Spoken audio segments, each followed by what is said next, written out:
A new trading week is upon us here at the New York Stock Exchange, and investors are all wondering what directions will the markets be moving in. Because last week, stocks saw a seesaw trade throughout the week on an array of mixed economic reports. Reports that saw the S&P 500 and NASDAQ both on track for modest weekly gains, while the Dow Jones on pace for a similarly minor loss.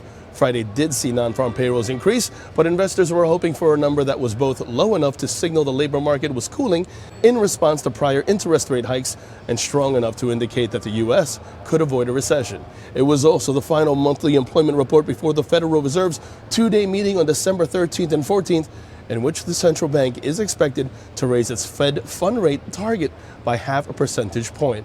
But now, a new week awaits. Will we see more steady trade, or will we see major swings in all directions? Let's now take a look at what will likely move the markets in the week ahead here on Wall Street. Now, we first kick off on Monday with China's Caixin Services PMI for the month of November. Expectations call for a read of 48.8.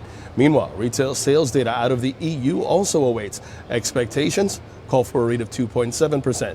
While here in the U.S., November ISM Services PMI on the docket, expectations calling for a read of 55.6. Now, Tuesday sees us down under with the Australian RBA interest rate decision. That rate currently sits at 2.85%, while Wednesday sees us start off by remaining in Australia with the Australian third quarter GDP report on the schedule. Expectations call for a read of 0.7% quarter over quarter. And speaking of third quarter GDP, the same is due out of the EU, with expectations calling for a read of 0.2% quarter over quarter. Then it's off to Canada. The Bank of Canada's rate decision also due. That rate currently sits at 3.75%. Thursday sees us start in Australia once again with the Australian October exports, imports, and trade balance figures all due out at the same time. Expectations for the trade balance are a read of $10.72 million. While here in the U.S., initial and continuing jobless claims figures both due out.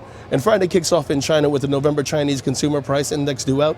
Expectations for that read 1% year over year. While right here in the United States, December preliminary consumer sentiment, that's due out. Expectations call for a read of 53.3.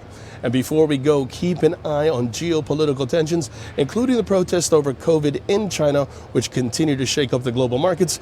And until next week, live from the New York Stock Exchange, I'm James Sweeney reporting for ICM.